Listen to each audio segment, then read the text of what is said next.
Hello students of standard 10th. Welcome back to the class of Phonics Academy. Myself Aisha. Today we are going to see unit 4, a very important chapter written by Sri R. Venkataraman. Name of the chapter here is Dr. B.R. Ambedkar. So before going for the for the chapter B.R. Ambedkar, ಆತ್ಮೀಯ ವಿದ್ಯಾರ್ಥಿಗಳೇ, ಇವತ್ತು doctor be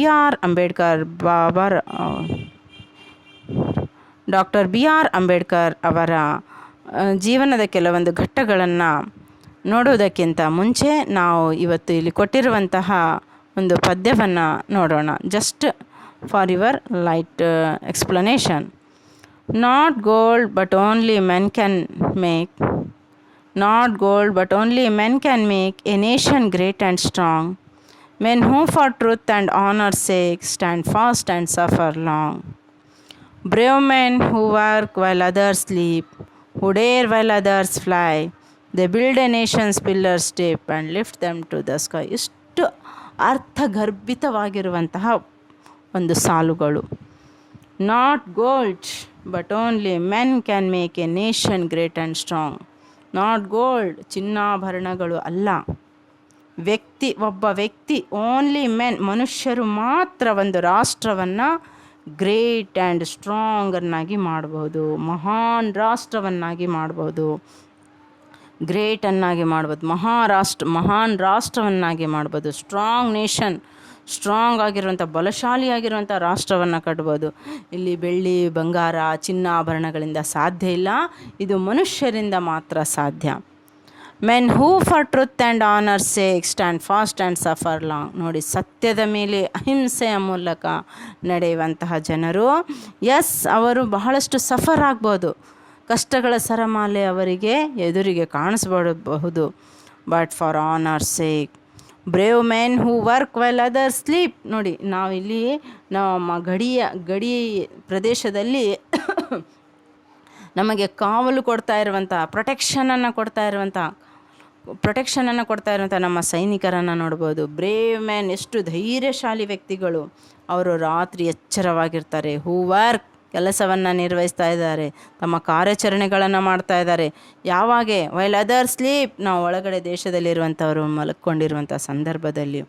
brave men who work while other sleep, who dare while others fly. ನೋಡಿ, ಎಷ್ಟು ಧೈರ್ಯವಾಗಿ ನೋಡ್ತಾ ಇದ್ದಾರೆ. They build a nation's pillars deep and lift them to the sky. ಅಂಥ ಮಹಾನ್ ವ್ಯಕ್ತಿಗಳು ದೇಶದ ಪಿಲ್ಲರ್ಸ್ಗಳನ್ನು ಬಹಳ ಗಾಢವಾಗಿ ಒಳಗಡೆ ಇರಿಸ್ತಾರೆ, ಮತ್ತು ತಮ್ಮ ರಾಷ್ಟ್ರವನ್ನು and lift them to the sky, ಎತ್ತರಕ್ಕೆ ಆ ದೇಶದ ಪಟಾಕಿಯನ್ನು ಹಾರಿಸ್ತಾರೆ. All of us love our country, don't we? ಹೌದಾ? ನಾವು ನಮ್ಮ ದೇಶವನ್ನು ಪ್ರೀತಿಸಲ್ವಾ? Yes we love our country. All of us love our country. ನಮ್ಮ ದೇಶವನ್ನು ನಮ್ಮ ಪ್ರಾಣಕ್ಕಿಂತ ಹೆಚ್ಚಾಗಿ ನಾವು ಪ್ರೀತಿ ಮಾಡ್ತೀವಿ, ಹೌದಾ? But some people believe soldiers and politicians are the only people who can build the nation and contribute directly to its growth. Do you agree? ಆದರೆ ಕೆಲವೊಂದು ವ್ಯಕ್ತಿಗಳ ಅಭಿಪ್ರಾಯ, ಕೆಲವೊಂದು ವ್ಯಕ್ತಿಗಳ ಯೋಚನೆಗಳು ಯಾವ ರೀತಿಯಾಗಿದ್ದಾವೆ ಅಂದರೆ, ಕೇವಲ ಸೋಲ್ಜರ್ಸ್ಗಳು, ಸೈನಿಕರು ಮತ್ತು ಪೊಲಿಟಿಷಿಯನ್ಸ್, ರಾಜಕಾರಣಿಗಳು ಮಾತ್ರ ದೇಶಕ್ಕೆ ಕಾಂಟ್ರಿಬ್ಯೂಟನ್ನು ಮಾಡ್ತಾರೆ. ದೇಶ ಬೆಳೆಸುವುದರಲ್ಲಿ, ದೇಶವನ್ನು ಕಟ್ಟುವುದರಲ್ಲಿ ಅವರದ್ದೇ ಮಾತ್ರ ಪಾತ್ರ ಇದೆ ಅಂತ ಹೇಳ್ತಾರೆ. ಇದನ್ನು ನೀವು ನಂಬ್ತೀರಾ? How can simple or common man contribute to strengthen the country? ಸಾಮಾನ್ಯ ವ್ಯಕ್ತಿ ಯಾವ ರೀತಿಯಾಗಿ ದೇಶಕ್ಕಾಗಿ ಸಮರ್ಪಣೆಯನ್ನು ಮಾಡ್ತಾನೆ, ಇದನ್ನು ತಾವು ಡಿಸ್ಕಸ್ ಮಾಡಿ ಬರಿಬೋದು. ಹಾಗಾದರೆ ಇಂಥದ್ದೇ ಮಹಾನ್ ಕಾರ್ಯವನ್ನು, ಅದ್ಭುತವಾಗಿರುವಂತಹ ಕಾರ್ಯವನ್ನು ಮಾಡಿರುವಂತಹ ಶಿಲ್ಪಿ, ಸಂವಿಧಾನ ಶಿಲ್ಪಿ, ದ ಮೇಕರ್ ಆಫ್ ಕಾನ್ಸ್ಟಿಟ್ಯೂಷನ್ ಅಂಥೇಳಿ ನಾವು ಯಾರನ್ನು ಕರಿತೀವಿ? ಡಾಕ್ಟರ್ ಭೀಮ್ ರಾವ್ ಅಂಬೇಡ್ಕರ್ ಅವರನ್ನು ಕರಿತೀವಿ. We call him as doctor B R Ambedkar. ಹಾಗಾದರೆ ಬನ್ನಿ, let us go through the chapter doctor B R Ambedkar.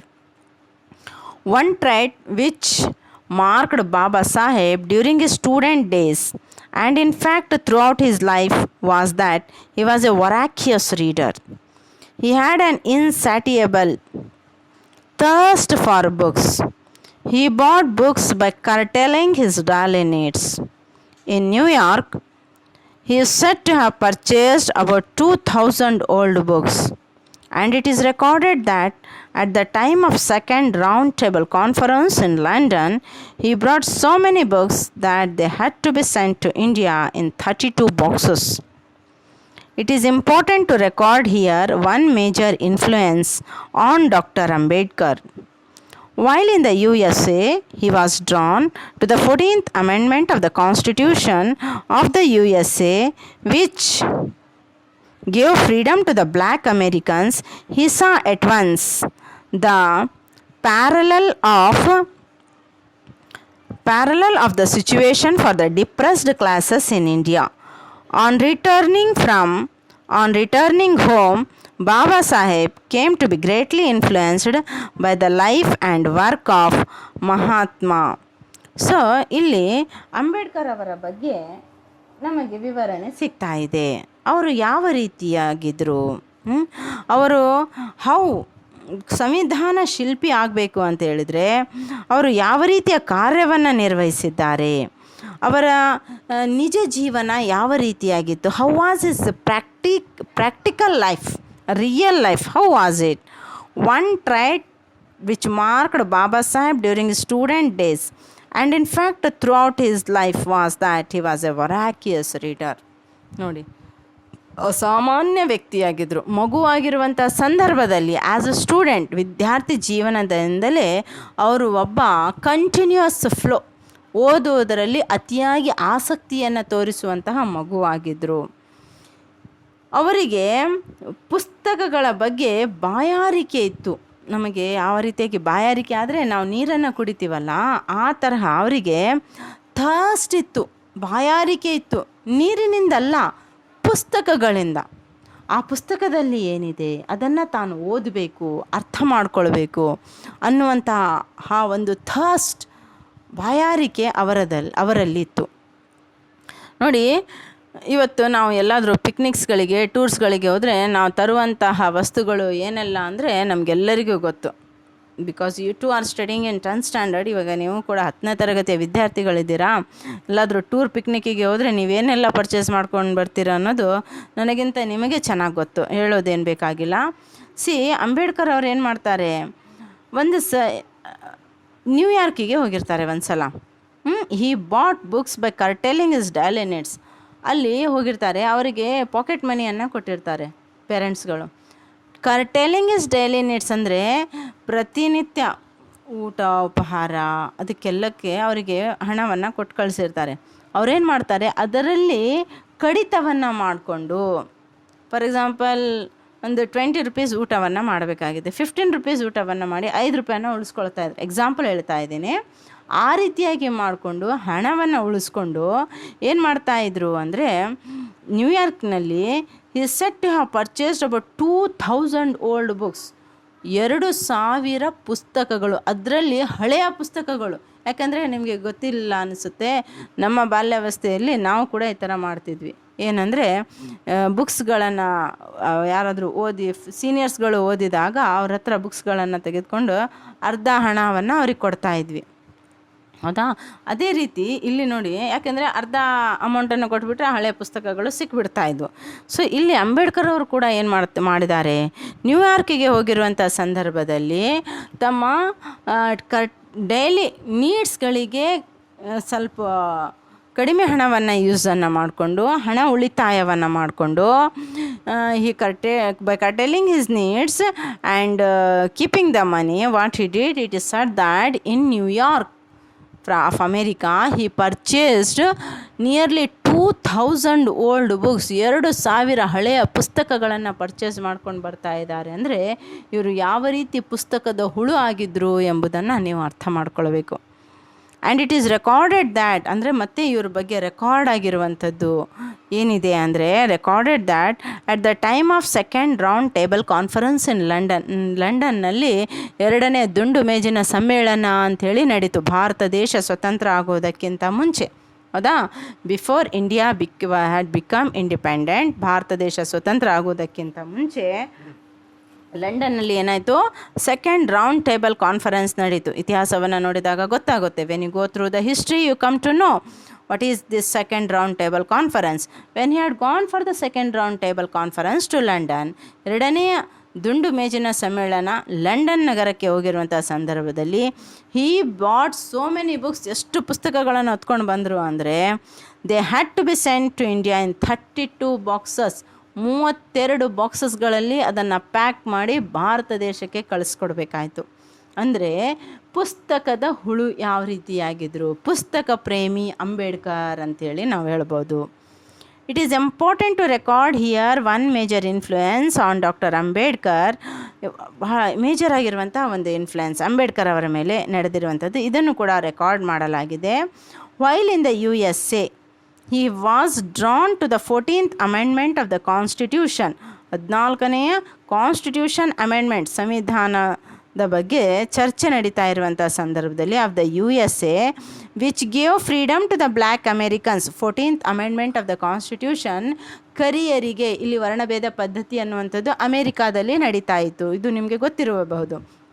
So here black and white ಅನ್ನುವಂಥ ಡಿಸ್ಕ್ರಿಮಿನೇಷನ್ ನಡೀತಾ ಇತ್ತು, ಕಲರ್ ಡಿಸ್ಕ್ರಿಮಿನೇಷನ್ ನಡೀತಾ ಇತ್ತು. 14th amendment of the constitution of USA, USA ಅಮೇರಿಕಾದ 14th constitution, ಅದರಲ್ಲಿ 14th amendment ಏನು ಕೊಡ್ತು ಅಂದರೆ ಬ್ಲ್ಯಾಕ್ ಅಮೇರಿಕನ್ಸ್ಗಳಿಗೆ ಫ್ರೀಡಮನ್ನು ಕೊಡ್ತು, ಕಪ್ಪು ಅಮೇರಿಕನ್ಸ್ಗಳಿಗೆ, ಕಪ್ಪಾಗಿರುವಂಥ ಅಮೇರಿಕನ್ಸ್ಗಳಿಗೆ ಸ್ವಾತಂತ್ರ್ಯವನ್ನು ಕೊಟ್ಟಿತ್ತು. It gave freedom.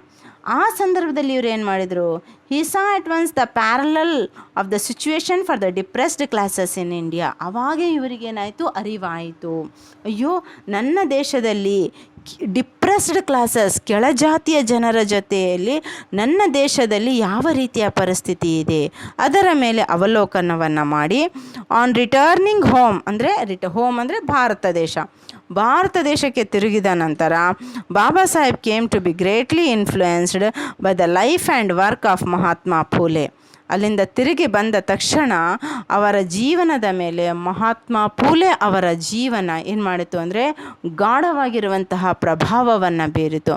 For the first time after returning from USA, after the amendment of the US's constitution, when there, ಯಾವಾಗ ಅಲ್ಲಿ the black Americans got freedom, he began to think about the depressed classes in India. ಭಾರತ ದೇಶದಲ್ಲಿ ಕೆಳಜಾತಿಯ ಜನರ ಮೇಲೆ ಯಾವ ರೀತಿಯ ಶೋಷಣೆ ನಡೀತಾ ಇದೆ ಎಂಬುದನ್ನು ಇವರು ಚಿಂತನೆಯನ್ನು ಮಾಡಿಕೊಂಡ್ರು. When he return to India, ಯಾವಾಗ ಅವರು ಭಾರತ ದೇಶಕ್ಕೆ ತಿರುಗಿದ್ರು, he was very much influenced by Mahatma Phule ಅವರ ಜೀವನ ಇವರ ಮೇಲೆ ಬಹಳವಾಗಿ ಪ್ರಭಾವವನ್ನು ಹಾಕಿತು. Who was this Mahatma Phule? ಹಾಗಾದರೆ ಮಹಾತ್ಮ ಫೂಲೆ ಯಾರು? Mahatma Phule the votary of a classless society and women's uplift. ಇವರು ಯಾವುದೇ ಜಾತಿಗೆ ಸೇರಿರುವಂತಹ ವ್ಯಕ್ತಿ ಆಗಿರಲಿಲ್ಲ. ಕ್ಲಾಸ್ಲೆಸ್ ಸೊಸೈಟಿ, ಯಾವ ಜಾತಿ ಧರ್ಮ, no, he was not recognised by any class, neither from the upper class, nor from the lower class, nor from the middle class. ಅವರು ಮೇಲು ಜಾತಿ, ಕೆಳ ಜಾತಿ, ಮಧ್ಯಮ ಜಾತಿ ಅಂತೇಳಿ ಯಾವ ಜಾತಿಗೂ ಕೂಡ ಸೇರಿರುವಂಥ ವ್ಯಕ್ತಿ ಆಗಿರಲಿಲ್ಲ. ಮತ್ತು ಅವರು ಜಾತಿ ಭೇದವನ್ನು ತೆಗೆದುಹಾಕಲಿಕ್ಕೆ ಪ್ರಯತ್ನವನ್ನು ಮಾಡ್ತಾಯಿದ್ರು. And also for the women's uplift, ಅಂದರೆ ಮಹಿಳೆಯರ ಏಳಿಗೆಗಾಗಿ ಅವರು ಶ್ರಮವನ್ನು ವಹಿಸ್ತಾಯಿದ್ರು. The need as well as the feasibility of reform impressed itself on Baba Saheb's mind, and he decided to devote all his time and talents for the amelioration of his underprivileged brethren.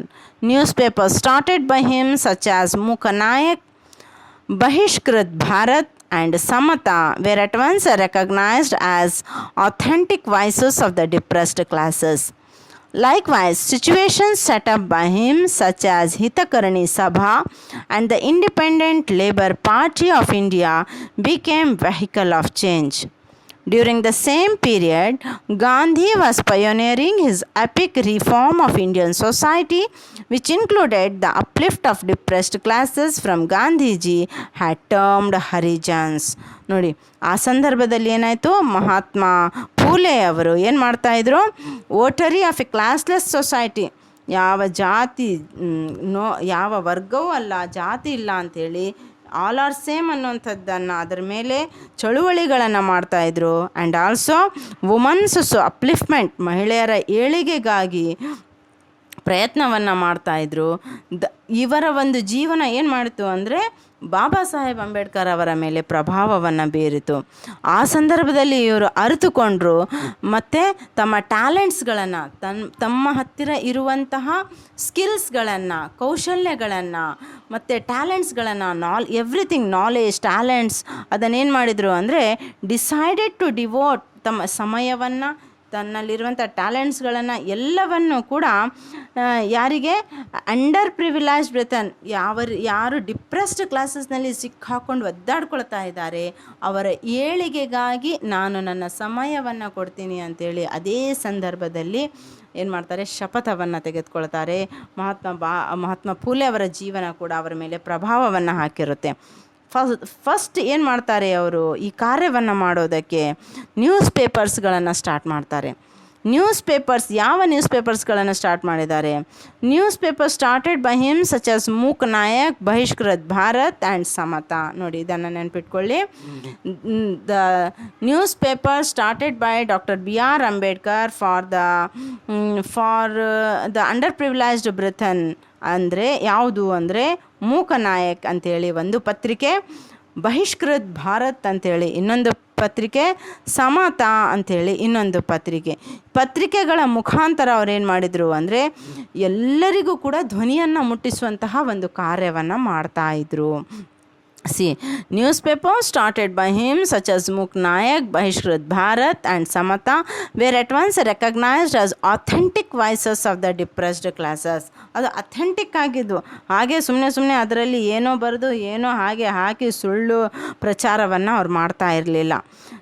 ಅದರಲ್ಲಿ ರಿಯಾಲಿಟಿಯನ್ನು ತೋರಿಸ್ಕೊಡ್ತಾ ಇದ್ರು. Depressed classes, ಕೆಳವರ್ಗದ ಜನರು ಯಾವ ರೀತಿಯಾಗಿ ಸಿಕ್ಕಾಕೊಂಡು ಒದ್ದಾಡ್ಕೊಳ್ತಾ ಇದ್ದಾರೆ, ಅವರಿಗಾಗಿ freedom ಯಾವ ರೀತಿಯಾಗಿ ಕೊಡಬೇಕು, ರೈಟ್ಸ್ಗಳನ್ನು ಯಾವ ರೀತಿಯಾಗಿ ಕೊಡಬೇಕು, ಯಾವ ರೈಟ್ಸ್ಗಳನ್ನು ಕೊಡಬೇಕು ಎಂಬುದನ್ನು ತಮ್ಮ ಧ್ವನಿಯನ್ನು ಪತ್ರಿಕೆಗಳ ಮುಖಾಂತರ ಪ್ರತಿಯೊಬ್ಬರಿಗೂ ಮುಟ್ಟಿಸ್ತಾ ಇದ್ರು. ಆ ಪತ್ರಿಕೆಗಳ ಹೆಸರುಗಳು ಏನಾಗಿದ್ವು?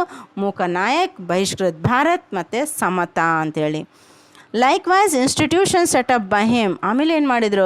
ಸಂಸ್ಥೆಗಳನ್ನು ಕಟ್ಟಿದ್ರು. ಈ ಆಲ್ಸೋ ಸ್ಟಾರ್ಟೆಡ್ ಇನ್ಸ್ಟಿಟ್ಯೂಷನ್ಸ್, ಸಂಸ್ಥೆಗಳನ್ನು ಕಟ್ಟಿದ್ರು. ಸಚ್ ಆಸ್ ಹಿತಕರಣಿ ಸಭಾ, ಹಿತವನ್ನು ಮಾಡುವಂತಹದ್ದು ಹಿತಕರಣಿ ಸಭಾ ಅನ್ನುವಂಥ ಸಂಸ್ಥೆಯನ್ನು ಕಟ್ಟಿದರು. ಜೊತೆಯಲ್ಲಿ independent labour party and the independent labour party of India became vehicle of change. Independent party of labour ಅನ್ನುವಂಥ ಸಂಸ್ಥೆಯನ್ನು ಕಟ್ಕೊಂಡ್ರು. ಇದೆರಡೂ ಕೂಡ ಏನಾದವು ಅಂದರೆ ಅವರ ಕಾರ್ಯಕ್ಕೆ they became the vehicle of change, ಒಂದು ತರಹದ ವೆಹಿಕಲ್ಸ್ಗಳಾಗ್ಬಿಟ್ಟು ಆಗಿ ಚೇಂಜಸ್ಗಳನ್ನು ಮಾಡೋದರಲ್ಲಿ ಸಹಾಯವನ್ನು ಮಾಡಿದ್ದು.